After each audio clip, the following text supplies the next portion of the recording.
It is 25th of May, 2024. Good evening, dear viewers. Alexey Arestovych is live with us.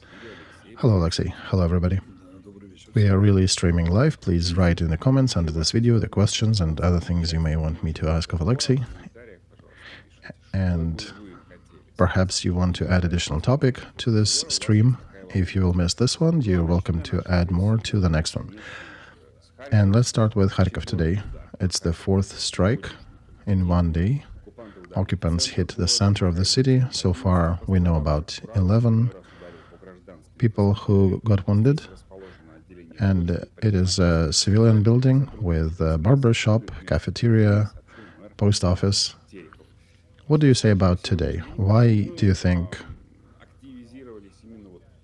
it's such a bloody day? Why Russians activated their attacks today? Can it be provided? Can any security be provided? All right. Difficult to say why, because there are no formal reasons. Don't know how they're selecting targets.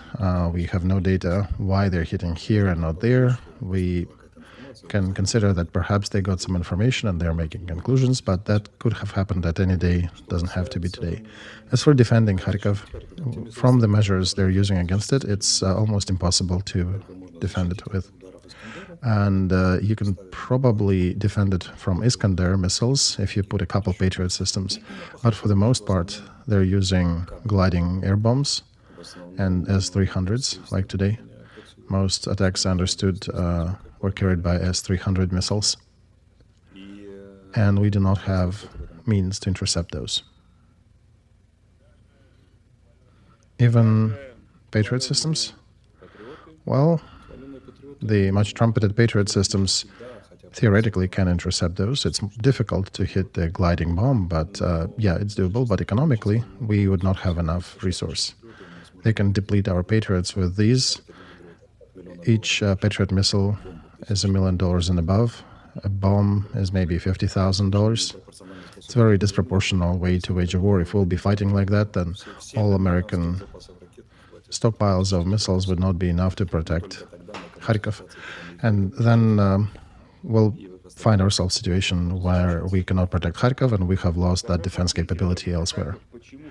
Question from viewers: why do you think Kharkov has a lot of public facilities open, parks, shopping centers? During COVID, people were more careful, everything was shut down. Seems like missile is more deadly than COVID. Well, I don't know, that's a question to local authorities, I guess, why they're doing it.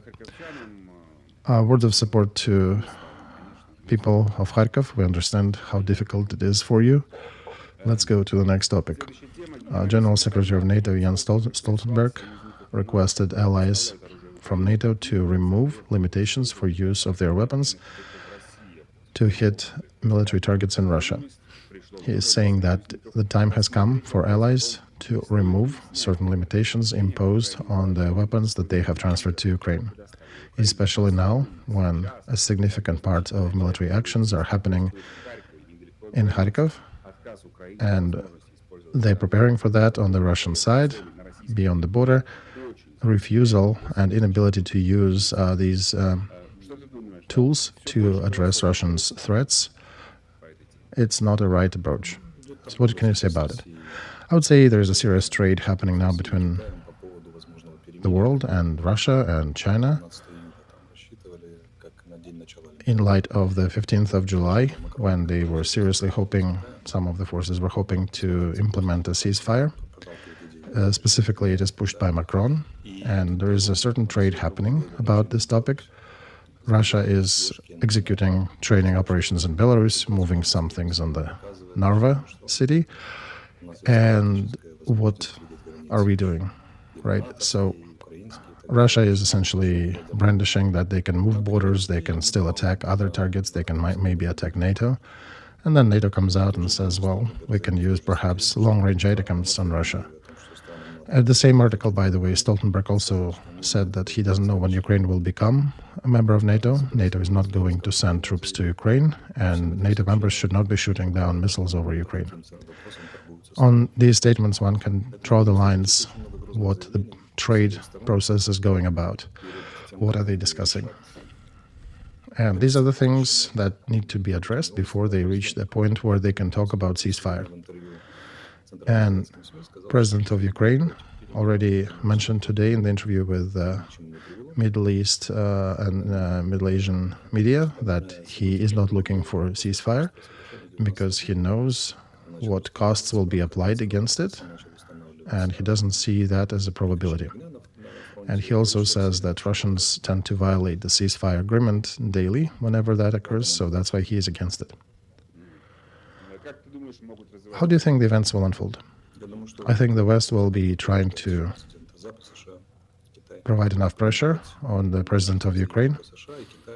China, West, Russia, to a degree it can, will try to persuade Zelensky to go with the truce, with the ceasefire. What about the order and conditions of that ceasefire? Difficult to say, but I think it will be rather harsh conditions. It will be not an easy situation for him. Okay, public service announcement. If you have not subscribed to Alexei's channel, to our channel, and to the privateer station translating us, please do so. And click the like button. Next point, United States threatened Russia serious attack if Russia will use nukes anywhere. According to Poland media, United States did communicate to Russians that if nuclear weapons will be used anywhere, including inside Russia, United States will use conventional means to attack all Russian troops on the occupied territories. What can you say about that? Well, that argument surfaced a couple years ago when Ben Hodges did mention that he's a retired NATO general. He said, he is general for NATO, he said that if Russia is going to use nukes, we will use conventional methods to destroy all occupants in Ukraine and sink the entire Black Sea fleet. And that was on the table for quite a while. So Russians are aware of this threat, and all these scary training exercises that they're doing with Belarus and brandishing some of the tactical nukes there. This is mostly for the public opinion on the West and the internal audience in Russia. Why the Pole is talking about it? Sikorsky, because Putin is in Belarus now. They're conducting the training exercise there, how to use nukes. So that's a statement against the action. Who, Alexei, seriously takes Russian threat of nuclear weapons? I don't know about the government figures, but there is definitely some public opinion that is concerned about it. All these threats, they're not in an empty space, right? A lot of this media warfare is happening in the minds. And the West is very sensitive to public opinion, so by affecting public opinion, there is a good chance that Russia can get some benefits from it. And they're trying to. Okay, dear friends, I want to say that there is a link under this video for 105th Brigade Territorial Defense. They're gathering funds for a vehicle. They are on the Kharkov segment of the front, and I think we need additional 30 or 60,000 left. Right, we have closed much bigger fundraisers, so let's try to close this one during the stream. And by the way, if you are watching this in the stream a few days later and this one is closed, there'll be a different link underneath it, so you can donate to another one. And we also will post 93rd Battalion of the 72nd Brigade. We already gathered, I think, half of it, so please help us to raise the money. Alexei, I think your signal is going away.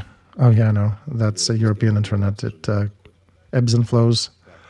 All right, let's proceed. If it'll be really bad, I'll ask you to reboot. But for now, we have the sound, so let's continue talking. Guys, we are live. It is 9 minutes past 9, if somebody doesn't believe it. All right, next topic.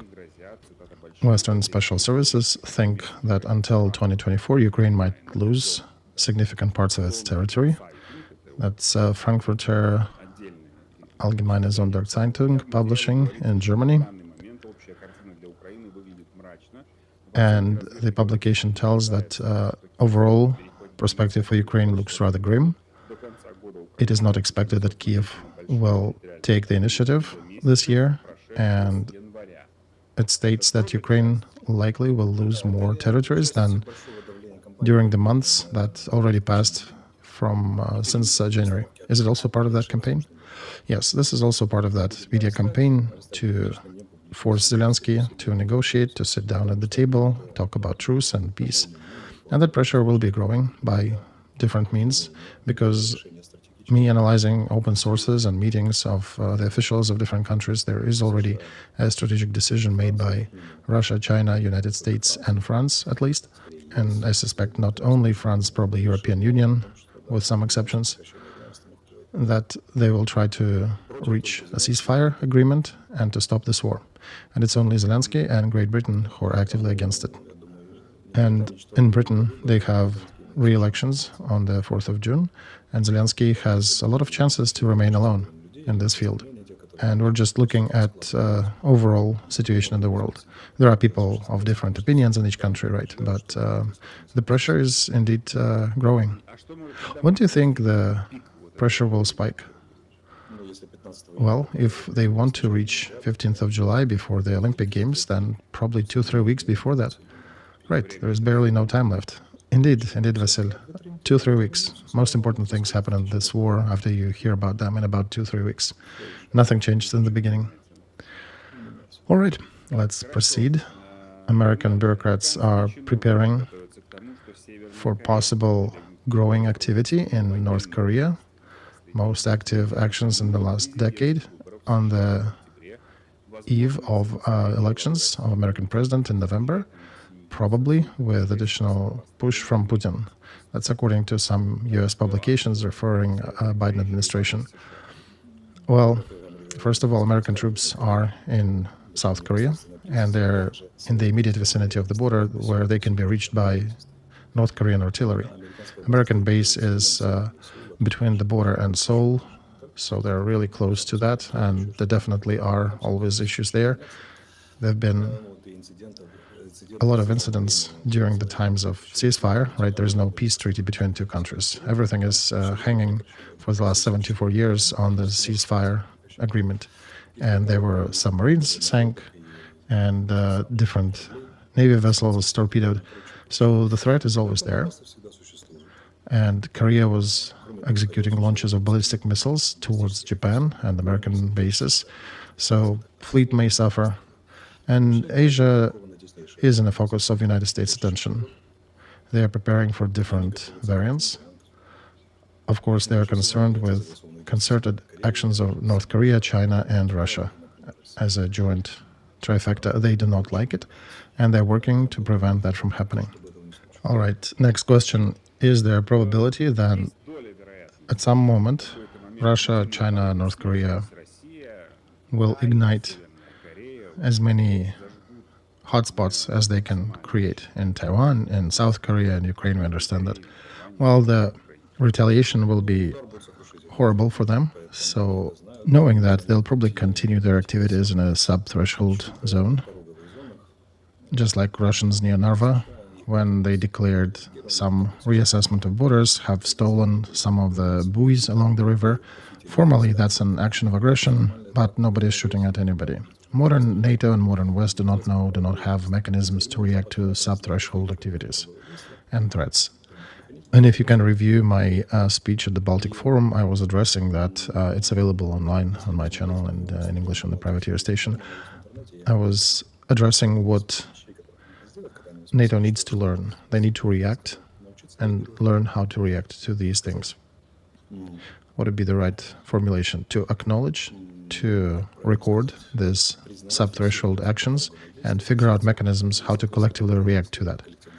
Because they're happening in the symbolic cognitive space, and they have a similar effect on the public opinion as real military measures.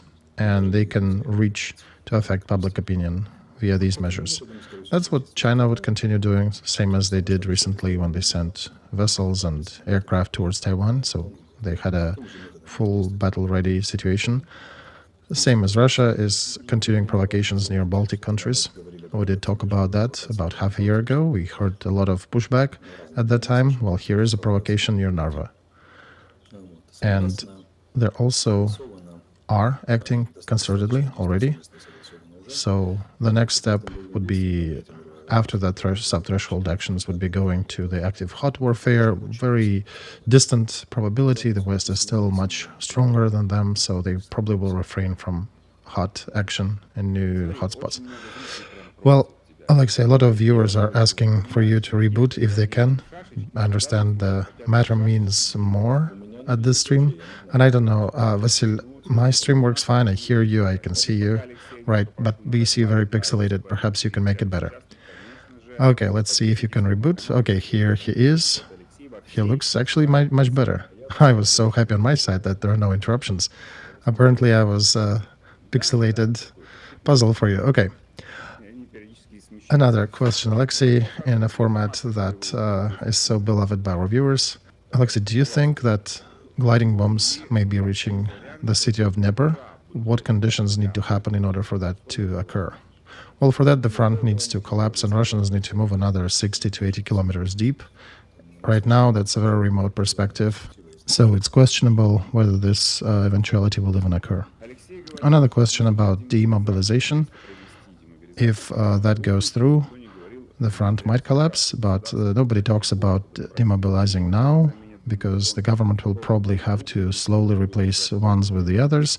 It might collapse if there'll be experienced soldiers holding, but there'll not be enough, and they'll be rather worn out. Right, I did talk about mobilization in the other streams, and I always made a point that after the new ones are drafted, it'll take at least a year to probably demobilize the ones who have served until now. It takes time to retrain and to prepare the newcomers. Okay, about the Western armaments, tanks, HIMARS, long-range missiles, self-propelled artillery systems, how many specialists does Ukraine have in order to continue using this equipment? And if the West provides more, can we train enough to use them fast? I'm not even talking about jets here. Well, first of all, the West will not give us that much weaponry. They do not have a task of destroying Russia militarily, they have a task of containing Russia. And the best option for this, they see a peace treaty with a mix of sanctions and agreements that will tie Putin and tie the West. So they're essentially talking about the system of collective security. And again, destroying Russia is not one of their goals. That's why we should not be expecting immense numbers of equipment arriving to Ukraine in those quantities that we would need to destroy them. In the minimal quantities to not lose, yes, we'll still get those. Another question, and I think on this small example we can talk about a bigger topic. A question is from viewer. How a research of Antarctic penguins for $11 million will bring our victory closer? Are these battle penguins? I found this on our government website. It's a tender for research expedition with the use of noosphere research vessel belonging to Ukraine. The tender concluded for 11 millions. Okay, Vasil, let me explain something here. There is such a thing as biology and geology of southern seas. There are only, I think, 6 countries in the world that can afford to research it. It's fewer than the countries now trying space and space research. What's difficult and special, because the processes happening there, they affect areas of other planet. And they're happening there rather rapidly in a different fashion. So the countries that dedicate enough effort to research, they end up going light years ahead of other countries in certain fundamental sciences. So Brits have sold us this vessel before, and they're still renting rooms there, as many other countries, I think 60 countries that are renting this capability from us. So in essence, it's some sort of international space station, only at sea, only for scientific research of nature here on Earth. And that takes our country to the forefront of the research nations and is actually a point of pride and scientific development. And war is just war. The world is much more complex and more difficult and more omnivariantive than war. And for government, it's important to have these windows open for new scientific research. This is one of the spheres where we can build up scientific research to provide for our independence. So over there, we do have a battle for independence happening similar as on the front, but in a scientific realm. And on the battlefront, perhaps half of the world countries are eager and can fight if need be, but in the scientific research in the south, only 6 countries can afford that. And losing that would be the biggest stupidity. Plus, it's only $11 million. We have stolen about 7 billions near Kharkov for fortifications, right, which is significantly more than 11 millions. And losing the capability of scientific research as one of the pillars of providing scientific stability for the country, that would be madness. I think we need to buy 2 more vessels and open 3 more stations if we were smarter, but not that. I already told myself that if we lose and do not finance that research, I would put a big fat cross on the Second Ukrainian Republic. Look, not the loss of Kharkov, not attacks on Dnieper, but the loss of this vessel and the loss of this research capability. For me, then, the Second Ukrainian Republic stops being Ukraine. I mean, it can survive for a bit after, but for me, personally, I think we can say this is at its end. That means that, personally, I think it means losing that vessel would mean that we would have lost capability to make good decisions completely. This will be a very incapable country. Who are these countries besides us? Britain, United States, Russia, France, Japan, I think, and China probably. Very small group. All right, next question from viewer. Alexei, you're saying that 70% of American aid remains in the United States. That means that Ukraine is only getting 30% and nothing else. And it is being told that these 70% are going for new production in the United States so they can donate the already existing arms to Ukraine in the meantime. Vasil, not help itself, but the amounts of help. And that's a quote not from me, but from Biden. The scheme is, yes, they're to give Ukraine their older weapons and to replenish that on their warehouses. And they're solving several tasks in this fashion. They're creating jobs, they're updating their armories, the taxes are being paid. This is the main lever they're using to convince their citizens to continue giving aid to Ukraine. All right, is there connection between the First and Second World Wars and the current war? And are the previous 2 wars reasons for Ukraine finding itself in this situation?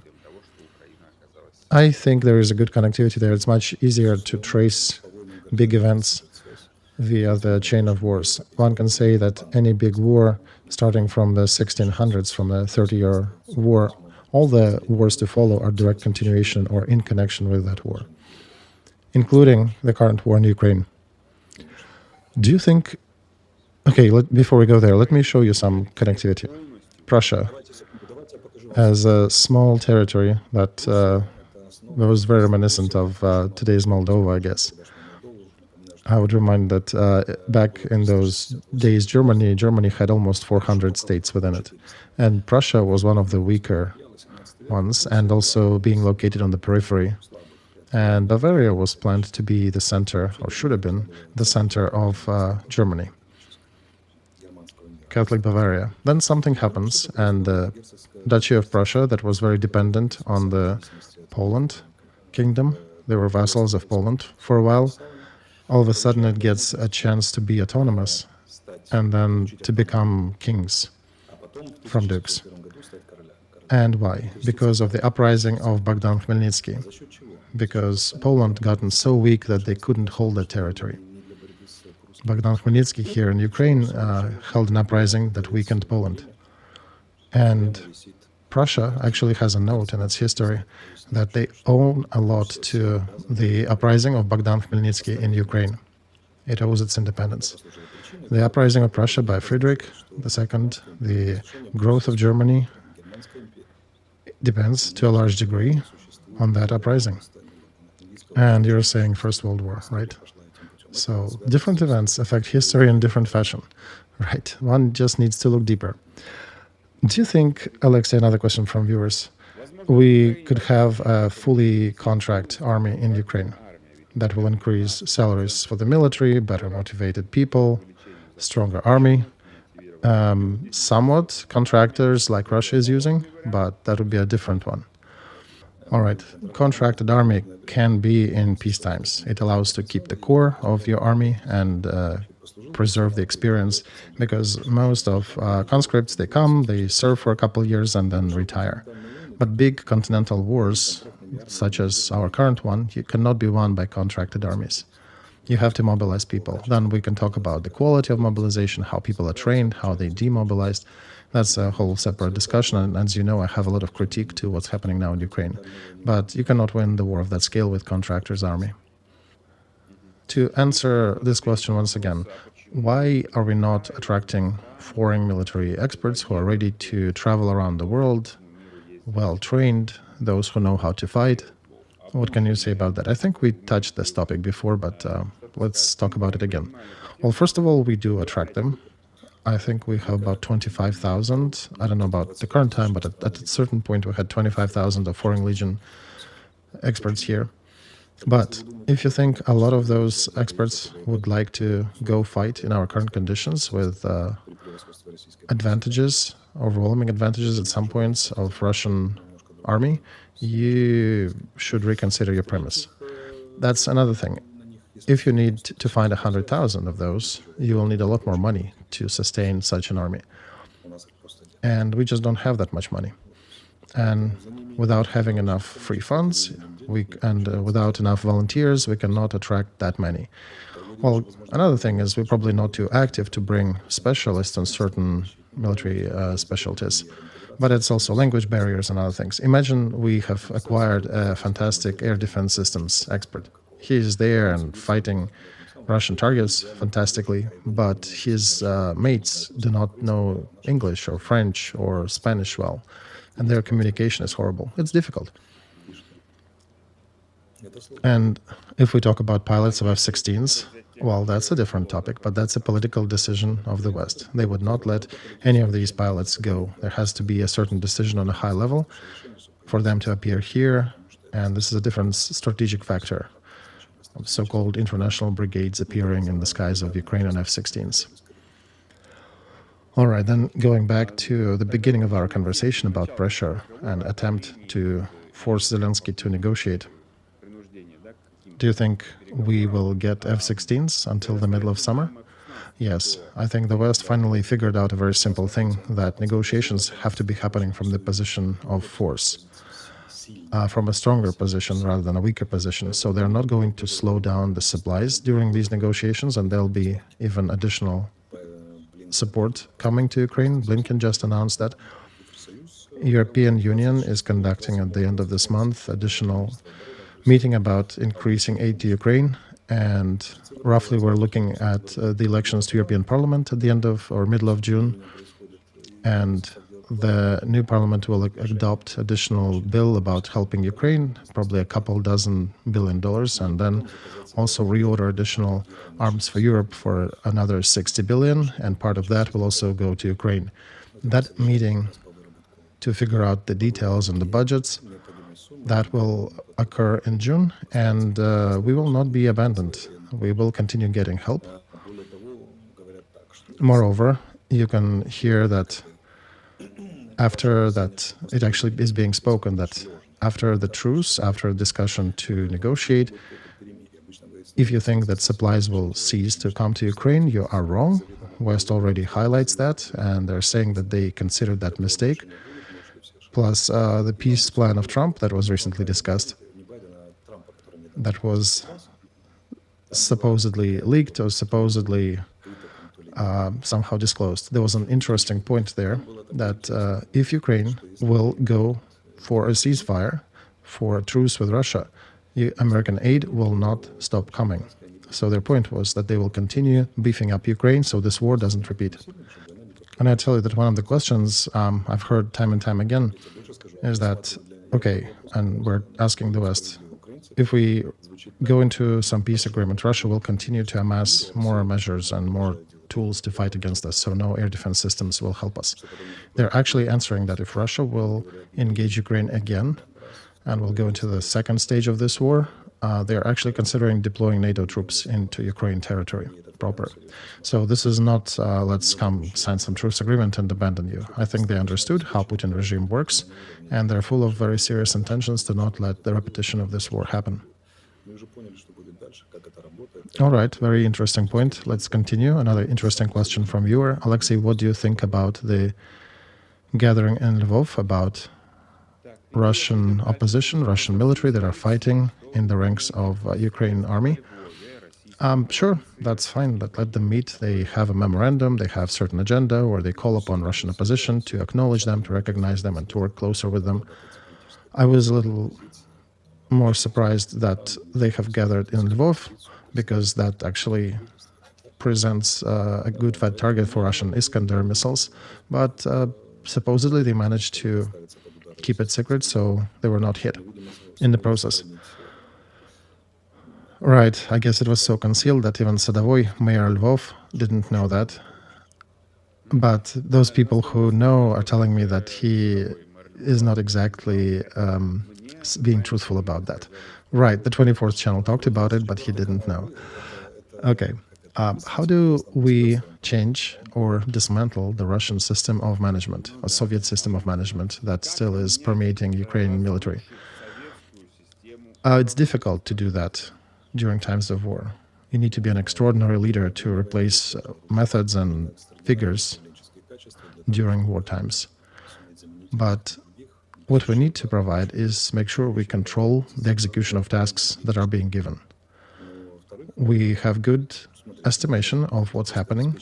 We're making certain decisions rather timely, but we fail time and times again to control the execution.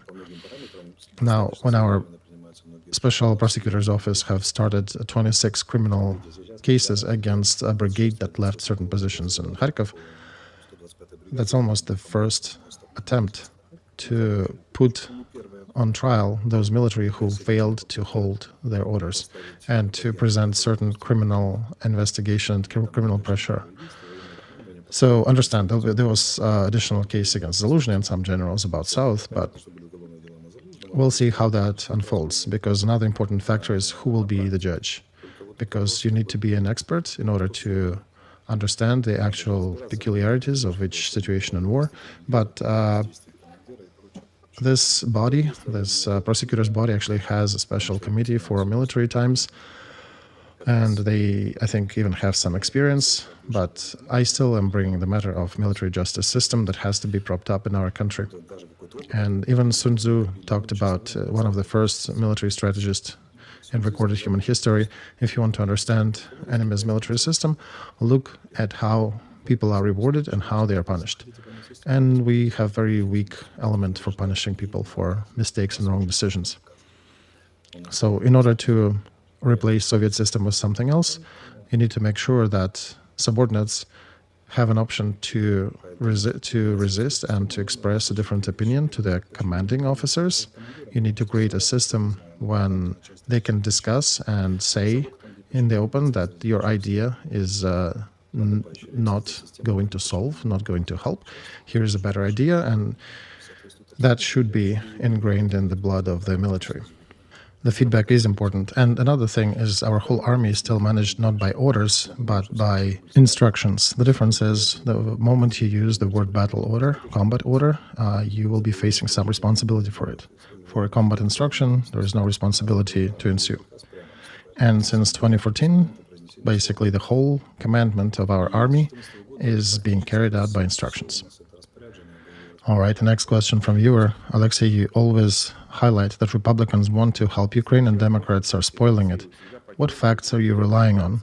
Because Democrats have not failed to vote for aid to Ukraine, while Republicans, after getting a majority in Congress, have voted only for one aid, the initiative of which came from Democrats, and only half a year later with a bunch of changes and corrections. How do you see that situation, and how do you connect facts in this case? I think if you clearly review what I was saying, you will not find that Democrats do not want to help Ukraine. Everything that I was saying is that do not accuse Republicans that they don't want to do so. Both sides want to help, but inner conflicts and inner situation in the United States was disallowing them to coordinate their actions. But note, the moment Ukraine voted for mobilization bill, Americans have passed this aid package. They haven't for 5 months, and then suddenly they did. Do you think it's on Democrats and Republicans in the US entirely, or is it also dependent on our actions too? Sorry, I heard a voice behind my window. I wasn't sure if that's an alarm or a Shahed UAV, but I think it was just a moped or motorbike. In these times, these sounds are concerning. Right, better be careful. I'm sorry. All right, a practical question. Why the amount of drones flying at Ukraine has significantly decreased? Well, I think they have launched whatever they had, and now they're aggregating them again. They're just refilling their stashes in order to be able to preserve some element of surprise. So would be guessing and still being prepared for that.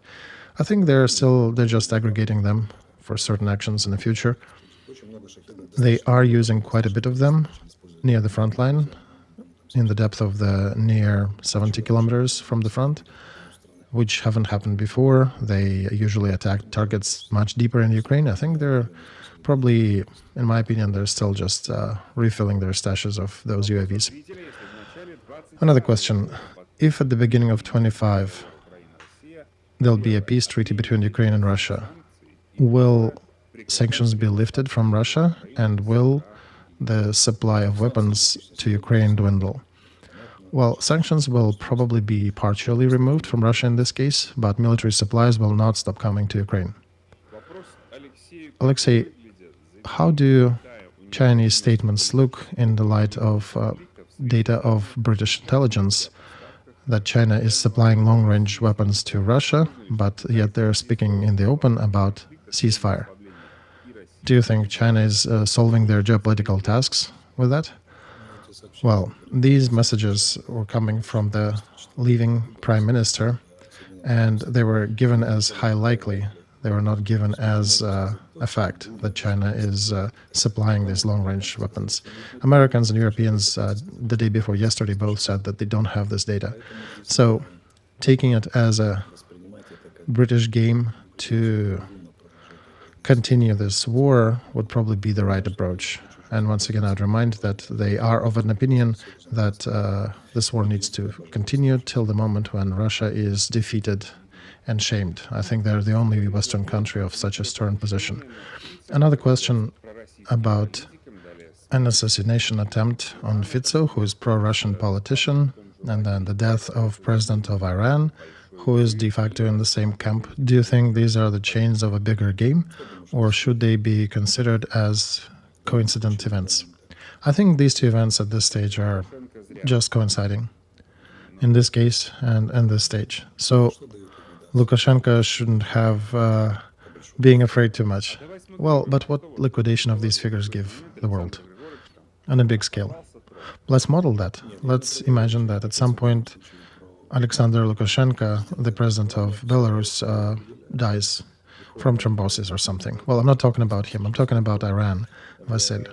In Iran, it's Ayatollah who is defining the policies and politics of the country. In Slovakia, instead of Fico, they could have gotten a new politician who maybe for aid to Ukraine, that could have been a factor maybe. But as for Lukashenko, Russia will be facing a choice of either immediate installation of figure that will be even more pro-Russian in Belarus, that will preserve manageability of this territory for Putin's regime. But whether Belarus has such a figure, that's a big question. That's why Russia is concerned with health of Lukashenko even more than anybody else in the world.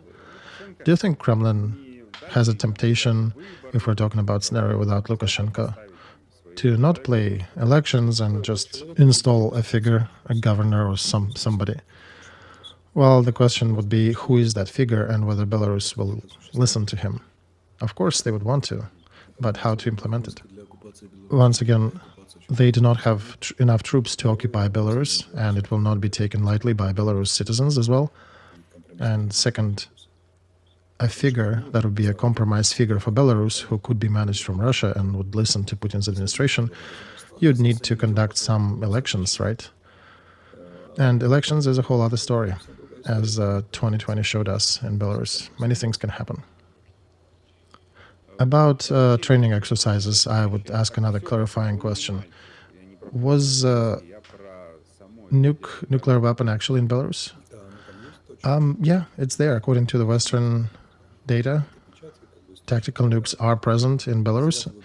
One should not call it Belarus nukes. These are Russian nukes on the territory of Belarus. All right. Next question, I think very brief of all that have been asked so far. And I quote, can you talk about situation in the Middle East? I have given a long answer to Lyudmila Nemira in an interview yesterday. The last 15 minutes of it are completely dedicated to the situation in the Middle East, not to repeat it. All right, no worries. Yeah, we do not want to talk about the same things again. We'd rather refer our viewers to those streams that already have been recorded. Let's not waste time on this. You can look up Lyudmila Nemira and find the discussion there. Okay, this is a more complex one. Alexei, what do you think about anarchistic utopias and cosmopolitanism?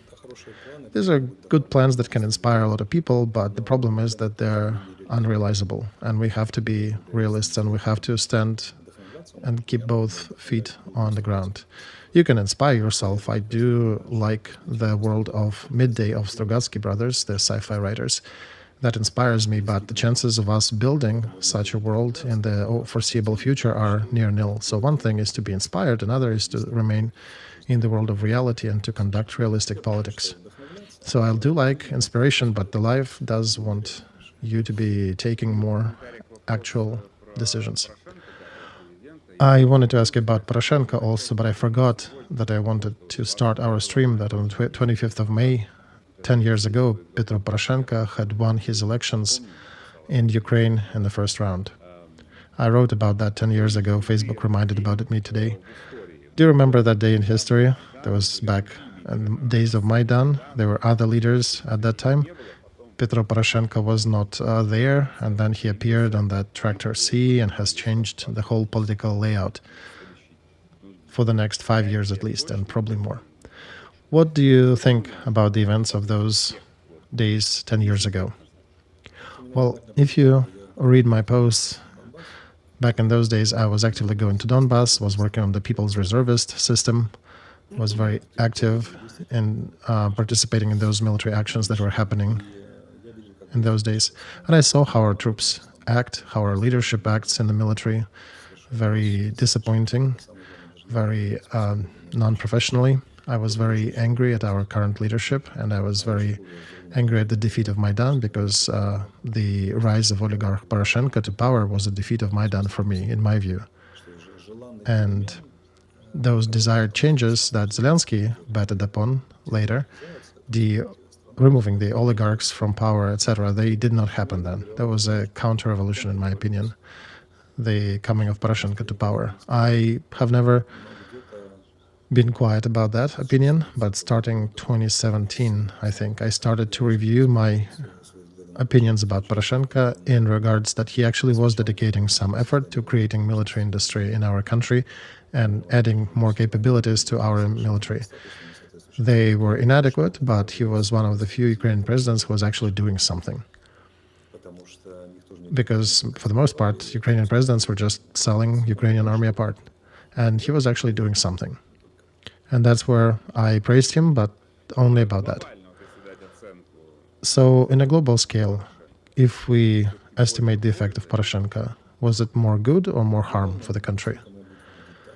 A global estimation in my mind would be that he had a President Poroshenko and an oligarch Poroshenko fighting within himself. And I think that oligarch Poroshenko has prevailed, which led to the defeat of President Poroshenko.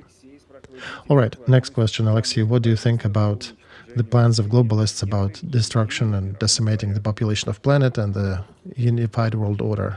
I am not aware of such plans. All right, no plans. Arestovych is saying that nationalists are not liked in the West, but where does the Italian nationalistic party come from, or the winning party in Belgium, or the party of Marine Le Pen in France? Well, they are the ones who are not being liked in general. who cause and stir a lot of controversy. On occasion, they even become the ruling parties because the West still has an open competition and different parties can prevail. But let's see how long will they remain in power in those countries where they prevail and what the results are of this.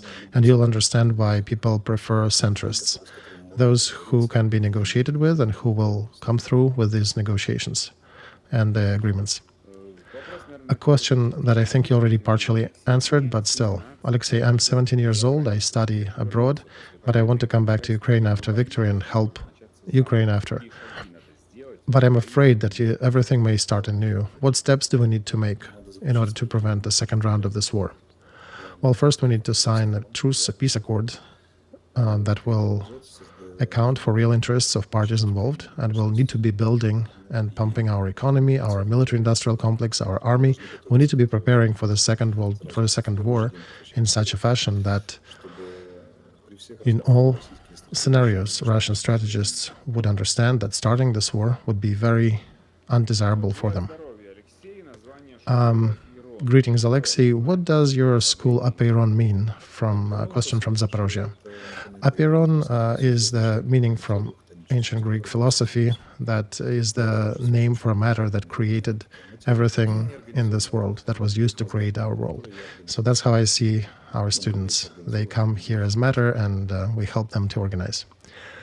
How current Ukrainian citizen can fight with depression and find creativity to self-realize? How can you generate higher vibes while being in Kharkov? This task may seem very unique, but people around the world keep solving this task over and over again. Do you think it was better at some times? Well, perhaps in Brezhnev times in Soviet Union or 50s and 60s in Europe. But those days came to an end with revolutions, with Vietnam, with other things. So humanity almost never lived in the golden age, and people had issues back in the 14th century, and they probably will have similar issues in 24th century. So time and time again, we're solving the same task. And Faina Ranevska, actually no, Zinovy Gert, a famous actor, was saying that at least live from stubbornness and enjoy life from stubbornness. All right, another question to the viewers. Please reminding you about our fundraiser. I don't see much motion there. I understand Alexei is an interesting speaker. The vehicle will not pay for itself for 105th Territorial Defense Group. No donation is too small. 10 or 20 hryvnias, we can just close this fundraiser if we try. The link is below the video. Another question of somewhat personal character. Alexei, was there an event in your life of a catastrophic scale that has separated your life to before and after? If there was, perhaps you can tell about that.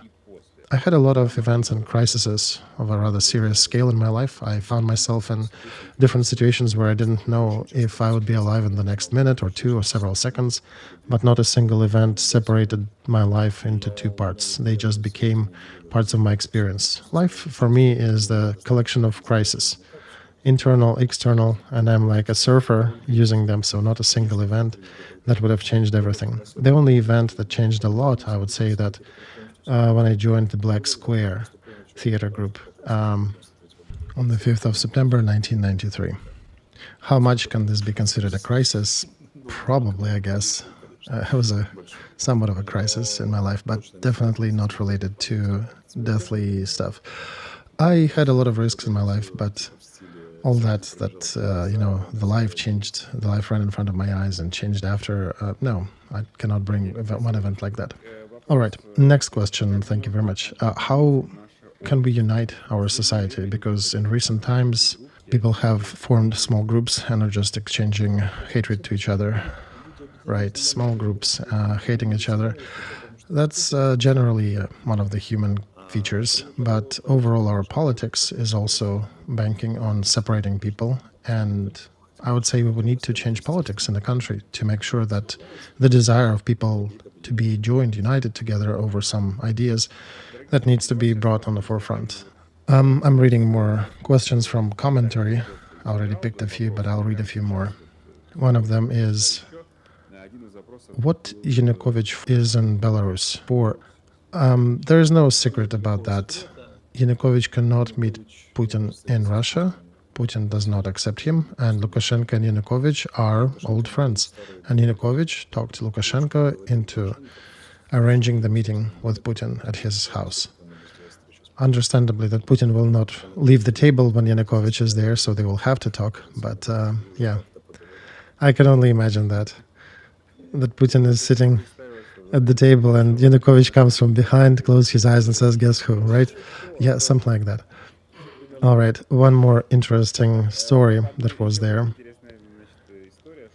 Lukashenko was accepting Putin at the same residence where he was accepting Prigozhin. And there is an interesting parallel there. Right, it's a government complex. So, yeah, sure, he just likes the spot, I guess. All right, about the future participation of Belarus in this war. Do you think Putin will continue pressuring Belarus? It's improbable, and he is not pushing it further. And he came out of his conversation with China saying that China and Russia are for political resolution of this conflict, so nobody is opening a second front after that.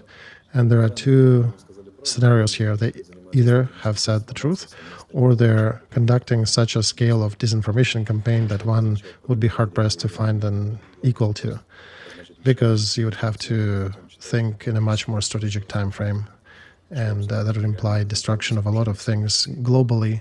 So I think they did talk about the truth, the element of truth in their conversations, and where this road leads, we already discussed that. And that's why when we talk about a scary attack from Belarus, Russians have no forces to come from the north, and Belarus would not go fight us themselves. So, still a question about Chernigov and Chernigov district. Do you think events on the Sumy direction may affect there? There could be some diversions, there could be some hits with bombs and missiles, but I don't think there's going to be a ground invasion. I'm very sure that there'll be no ground invasion because there is no group forming on the Russian side on Chernigov direction, and it's pretty far from Sumy. What do you think Odessa should be expecting for the remainder of this war? I think the continuation of aerial attacks. There will not be an attempt to occupy Odessa. What will happen to the property of people that is now on the occupied territories? Well, that's a big question, and we don't know how that will be solved. This is one of the main questions about the future peace treaty. Whether that happens, if that happens, that's a big question about property, and not only freshly acquired, but also the property that ended up under Russia because of the actions in 2014 and later.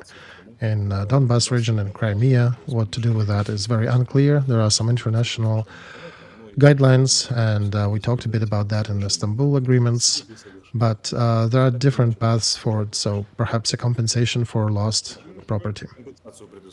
Why Scholz in Germany is against use of German arms against Crimea? Well, because Germany is concerned about escalations against Germany.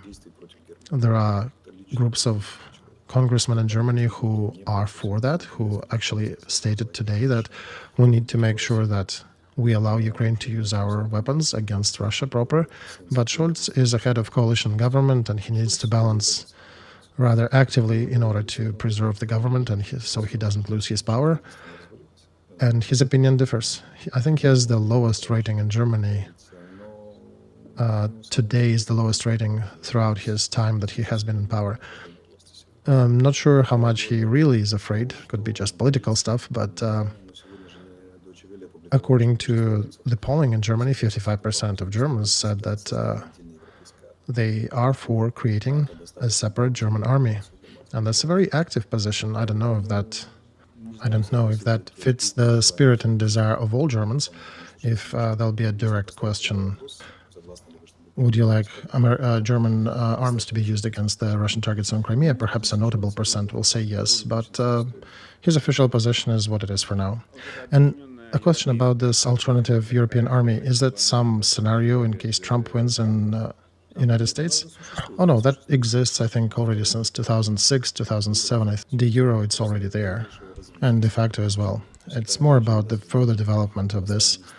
structure about creating the position of the Minister of Defense of European Union, Minister of Foreign Affairs of European Union, what France was wanting for a long time.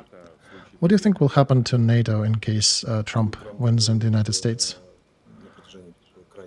Well, Trump, during the last month, has changed his rhetoric. It became rather pro-Ukrainian. He likes Ukrainians to attack Russian targets, both on the occupied and on Russian proper territory. Johnson, who is in the orbit of Trump, already confirmed that.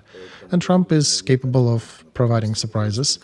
And it's good that he doesn't have anti-Ukrainian streak in him, unlike some Republicans that are often brought in the news who are against it. And I think their main concern is Russian position in case America clashes with China.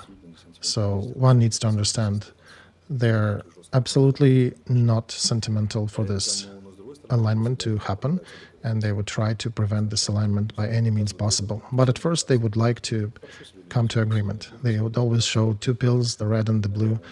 You know, if you behave well, here is the blue. If you behave bad, you'll get red.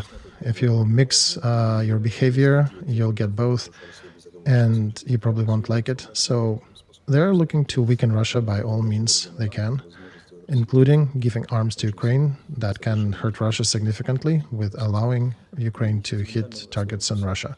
They're not sentimental completely about it. And they're in active trade, and they're calculating different scenarios. What else from what was not given to Ukraine, or maybe was given in small quantities, can come? Well, we have got nothing in desired quantities. That may be a secret for some, but when I was in the office, I've seen the tables, the numbers that we asked for our summer counteroffensive. At best scenario, our ask was fulfilled at 23%. Everything else was at 9 or 15% maybe.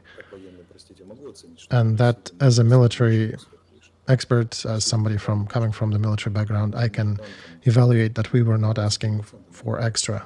We were asking not much. There was no extra budget in this ask, and we were given only up to 23%. The average was maybe 12, 13% fulfillment. So nothing. So about hitting oil refineries and other objects on the Russian territory, we could see that Democrats were against it and Republicans were actually for it. Do you think it is related to elections and to the oil prices?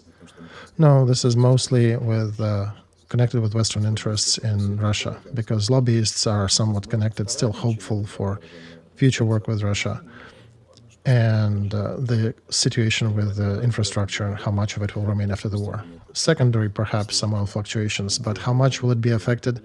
Probably not to a large degree, and how much will it affect popularity of president? Still a big question. All right, my friends, I ask you to write more in our commentary. If you don't like something, if you like something, there are a lot of words of support. I'm sure Alexei is monitoring commentary. I'm not going to read that, but I will thank all the active listeners. And once again, I will remind you that Alexei has a fundraiser under his video for, can you remind them? Right, mechanized company of 93rd Battalion, 105th Brigade, I think. Sorry, I'm after 2 long seminars and I'm not in my best state right now. But the link to the fundraiser is under the video. And if you can donate, find that link, click that, all the data is there.